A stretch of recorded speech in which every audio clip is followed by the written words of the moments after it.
Black Beauty by Anna Sewell. Chapter 23. A Strike for Liberty.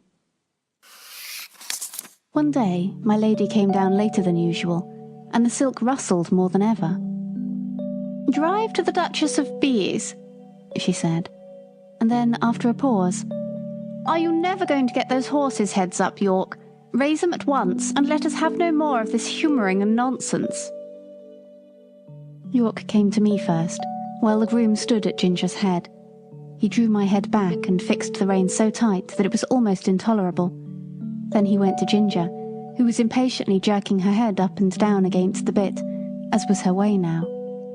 She had a good idea of what was coming, and the moment York took the rein off the terret in order to shorten it, she took her opportunity, and reared up so suddenly that York had his nose roughly hit and his hat knocked off. The groom was nearly thrown off his legs. At once they both flew to her head, but she was a match for them, and went on plunging, rearing, and kicking in a most desperate manner. At last she kicked right over the carriage pole and fell down, after giving me a severe blow on my near quarter. There is no knowing what further mischief she might have done, had not York promptly sat himself down flat on her head to prevent her struggling, at the same time calling out, "Unbuckle the black horse, run for the winch and unscrew the carriage pole. Cut the trace here, somebody, if you can't unhitch it." One of the footmen ran for the winch, and another brought a knife from the house. The groom soon set me free from Ginger and the carriage, and led me to my box. He just turned me in as I was, and ran back to York. I was much excited by what had happened, and if I had ever been used to kick or rear, I am sure I should have done it then, but I never had, and there I stood, angry, sore in my leg, my head still strained up to the terret on the saddle, and no power to get it down. I was very miserable, and felt much inclined to kick the first person who came near me. Before long, however, Ginger was led in by two grooms, a good deal knocked about and bruised. York came with her and gave his orders, and then came to look at me. In a moment he let down my head. "Confound these check reins," he said to himself. "I thought we should have some mischief soon. Master will be sorely vexed. But there, if a woman's husband can't rule her, of course a servant can't, so I wash my hands of it. And if she can't get to the Duchess's garden party, I can't help it." York did not say this before the men. He always spoke respectfully when they were by. Now he felt me all over, and soon found the place above my hock where I had been kicked. It was swelled and painful. He ordered it to be sponged with hot water, and then some lotion was put on. Lord was much put out when he learned what had happened. He blamed York for giving way to his mistress, to which he replied that in future he should much prefer to receive his orders only from his lordship. But I think nothing came of it, for things went on the same as before. I thought York might have stood up better for his horses, but perhaps I am no judge. Ginger was never put into the carriage again, but when she was well of her bruises, one of the Lord's younger sons said he would like to have her. He was sure she would make a good hunter. As for me, I was obliged still to go in the carriage, and had a fresh partner called Max. He had always been used to the tight rein. I asked him how he bore it.